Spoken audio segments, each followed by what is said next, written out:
Hello दोस्तों, इस video में हम लोग सामाजिक विज्ञान के इम्पॉर्टेंट क्वेश्चन को डिस्कस करेंगे, है ना। जो आपके एग्ज़ाम के लिए इम्पॉर्टेंट है ना। तो आज हम लोग 30 एमसीक्यू क्वेश्चन डिस्कस करेंगे। तो चलते हैं क्वेश्चन पे और देखते हैं कि उसका आंसर क्या होगा। ठीक है, तो चलिए क्वेश्चन पे चलते हैं। पहला क्वेश्चन यहाँ पे देखिए क्या दिया गया है कि राष्ट्रवाद में एक निश्चित भौगोलिक क्षेत्र में रहने वाली जनता इनमें से किसके द्वारा जुड़ी होती है ना। तो इसका जो आंसर होगा वो हो जाएगा आपका, देखिए समान संस्कृति होता है अगर एक जगह रहना है तो, समान इतिहास भी होता है, भाषा और लोक परंपरा भी एक जगह का सेम रहता है। समझ आ रहा है? तो इसका आंसर क्या हो जाएगा, डी, इनमें से सभी, इनमें से सभी। ठीक है ना। चलिए अगला सवाल देखिए। यहाँ पे कहा जा रहा है कि जर्मनी के एकीकरण में प्रमुख भूमिका निभाने वाले बिस्मार्क कहाँ के चांसलर थे। तो इसका आंसर हो जाएगा सी, परसा। इसका आंसर सी हो जाएगा, परसा। ठीक है। चलिए अगला सवाल देखिए, तीसरा नंबर। कहा जा रहा है सरदार वल्लभ भाई पटेल ने किस किसान आंदोलन का नेतृत्व किया था। तो ये हो जाएगा इसका आंसर बारदोली आंदोलन। ऑप्शन बी हो जाएगा बारदोली आंदोलन। ठीक है। चलिए अगला सवाल देखिए। कह रहा है 1920 के दशक की शुरुआत में एक उग्र गुरिल्ला आंदोलन गुडेन की पहाड़ियों पर फैल गया। गुडेम भारत के किस राज्य में स्थित है। ठीक है, तो ये आंसर हो जाएगा सी, आंध्र प्रदेश, है ना। चलिए अगला सवाल देखिए। कह रहा है अवध किसान सभा है ना को गठन करने का उद्देश्य क्या था।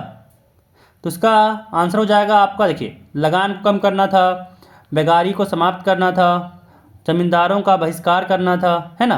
तो इसका आंसर हो जाएगा आपका इनमें से सभी, डी नंबर। सारा काम के लिए यहाँ पे जो था ना ये इसके लिए गठन करने का उद्देश्य था। अगला सवाल देखिए। कहा जा रहा है यहाँ पे कि भारत से अफीम का निर्यात कहाँ किया जाता है।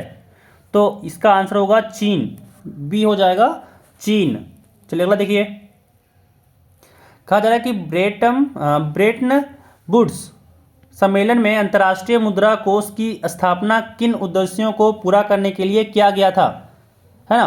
तो वैश्विक मौद्रिक सहयोग को बढ़ावा देना, उच्च रोजगार और सतत आर्थिक विकास को बढ़ावा देना, तीसरा वित्तीय स्थिरता को सुरक्षित करना, और यहाँ पे चौथा ऑप्शन है इनमें से सभी। तो याद रखिएगा इसका आंसर हो जाएगा आपका डी, इनमें से सभी, इनमें से सभी। ठीक है। चलिए अगला सवाल देखिए। कहा जा रहा है कि मशीनों के युग से पहले अंतर्राष्ट्रीय कपड़ा बाजार में किस देश के रेशमी और सूती उत्पादों का ही दबदबा रहता था। तो इसका आंसर होगा सी, भारत का ही दबदबा रहता था। ठीक है ना। चलिए अगला सवाल देखिए। गुटेनबर्ग द्वारा मुद्रित पहली पुस्तक कौन सी थी। तो इसका आंसर होगा बाइबल। ऑप्शन बी हो जाएगा इसका, बाइबल। ठीक है। अगला सवाल। भारत में सबसे पहले प्रिंटिंग प्रेस की स्थापना किसके द्वारा की गई थी। तो इसका आंसर होगा ए, पुर्तगाली मिशनरी, पुर्तगाली मिशनरी का। चलिए अगला देखिए। अगला यहाँ पे 11 नंबर। कहा जा रहा है कि निम्न में से कौन दो ज्वलनशील गैसों हाइड्रोजन और ऑक्सीजन का यौगिक है तथा वह ऊर्जा का मुख्य स्रोत बन सकता है। तो इसका आंसर होगा आपका सी, जल। ठीक है, इसका आंसर सी होगा, जल। अगला सवाल 12 नंबर। वे संसाधन जो किसी प्रदेश में विद्यमान होते हैं परंतु इनका उपयोग नहीं किया गया है, वे किस प्रकार के संसाधन माने जाते हैं, है ना। तो इसका आंसर होगा ए, संभावी। इसका आंसर ए हो जाएगा, संभावी। ठीक है ना। चलिए अगला सवाल देखिए। अगला सवाल यहाँ कहा जा रहा है कि हमारे देश में निम्नलिखित में से कौन सा स्थान शीत मरुस्थल के रूप में जाना जाता है। ठीक है, शीत मरुस्थल, कोल्ड डिजर्ट। याद रखिए लद्दाख होगा इसका आंसर, इसका आंसर लद्दाख होगा। चलिए अगर सिर्फ डिजर्ट रहता, ठीक है ना, मरुस्थल, तो उस केस में हम लोग राजस्थान कहते हैं, ठीक है ना, थार मरुस्थल। लेकिन यहाँ पे कोल्ड है लिखा हुआ, शीत मरुस्थल लिखा हुआ, इसी कारण से लद्दाख हो जाएगा, है ना। चलिए अगला कि बांधवगढ़ राष्ट्रीय उद्यान भारत के किस राज्य में स्थित है। तो इसका आंसर होगा बी, मध्य प्रदेश, मध्य प्रदेश। अगला सवाल देखिए। अगला सवाल यहाँ कहा जा रहा है कि निम्न में से किनका मानना था कि बहुउद्देशीय परियोजनाओं के चलते भारत की कृषि और ग्रामीण अर्थव्यवस्था, औद्योगिक और नगरीय अर्थव्यवस्था समन्वित रूप से विकास करेगी, है ना। तो ये था मानना आपका जवाहरलाल नेहरू का। ठीक है, चलिए अगला सवाल देखिए। अगला सवाल यहाँ कहा जा रहा है कि जल का महत्व संसाधन के रूप में समझते हुए राष्ट्रीय जल संसाधन के द्वारा प्रथम राष्ट्रीय जल नीति किस वर्ष बनाई गई? तो इसका आंसर ए होगा, 1987 में बनाई गई थी। अगला सवाल देखिए। अगला सवाल यहाँ कहा जा रहा है कि भारत में किस प्रकार की कॉफ़ी पैदा की जाती है जो अपनी गुणवत्ता के लिए विश्वविख्यात है? ठीक है, तो देखिए दो जो विश्वविख्यात है उसमें दो नाम है, रोबस्ता भी नाम है, अरेबिका भी नाम है। ठीक है, लेकिन जो अरेबिका है वो ज़्यादा फेमस है क्योंकि इसका जो टेस्ट है, इसका जो क्वालिटी है वो रोबस्ता से ज़्यादा है, फेमस है। इसी कारण से इसका आंसर होगा सी। बहुत कोई रोबस्ता को भी मार दे रहा है आंसर, तो ये नहीं होगा, याद रखिएगा, है ना, याद रखिएगा कि ये अरेबिका होगा, 17 का सी। अगला देखिए 18 नंबर कि मैग्नेटाइट खनिज की विशेषता क्या होती है ना। पहला ऑप्शन यहाँ दिया हुआ है कि यह सर्वोत्तम प्रकार का लोह अयस्क है, सही होगा। क्या अगला है कि इसमें 70% लोहा पाया जाता है, ये भी सही है।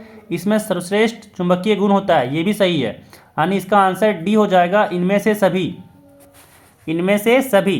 अगला सवाल कि मर्मुगाओं पत्तन भारत के किस राज्य में स्थित है? तो इसका आंसर हो जाएगा आपका सी, गोवा। ये गोवा में स्थित है। अगला सवाल देखिए। सरकार को उत्तरदायी बनाने में निम्न में से कौन अपनी महत्वपूर्ण भूमिका निभाता है? ठीक है, तो इसका आंसर आपका होगा डी, इनमें से सभी, क्योंकि जनता भी है, राष्ट्रपति भी है और स्थानीय सरकार भी है। तो यहाँ पे सब, यहाँ पे इसमें से इनमें से सभी हो जाएगा इसका आंसर, डी नंबर। अगला सवाल देखिए। अगला सवाल यहाँ पे है कि निम्न में से किस प्रकार की व्यवस्था में केंद्रीय सरकार राज्य सरकार को कुछ खास करने का आदेश नहीं दे सकती? तो इसका आंसर होगा बी, संघीय। ठीक है, चलिए अगला सवाल देखिए।